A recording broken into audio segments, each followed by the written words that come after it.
এই তোমার সমস্যা কি? তুমি আমার ফ্রেন্ডদেরকে কি বলছো? মানে? তুমি আমার ফ্রেন্ডদেরকে সকাল বিকাল good night, good morning, good afternoon, সকালে বলো কি খাইছো, নাস্তা খাইছো, রাত্রে তোমার খাবার খেয়েছো।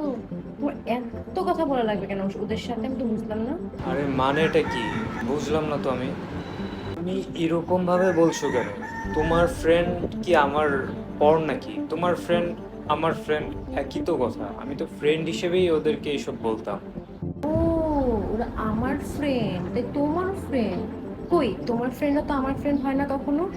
তখন তো অনেক সমস্যা হয়ে যায়। আমি যে তোমার ফ্রেন্ডকে দরকারও নক দিই, আমার ফ্রেন্ডকে কেন নক দিছো? তোমার ওই ছেলের সাথে ডেটে যাবা?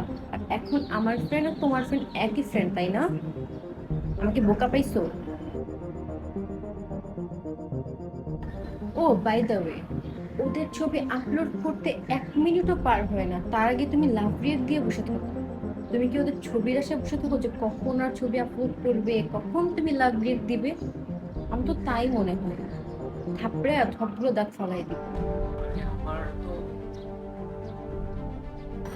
এরপর থেকে যদি এরকম কিছু করতে দেখি, তাহলে তোমার গুড মর্নিং ব্যাড মর্নিং এ পরিণত হবে। আর তোমার গুড নাইট সেটা আমাবস্যার রাত হিসাবে তৈরি হবে, ঠিক আছে?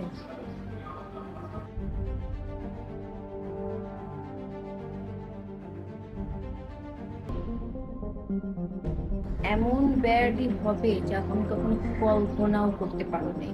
আমার ভালো রূপ দেখছো, আমার খারাপ রূপ কিন্তু এখনো দেখো নেই।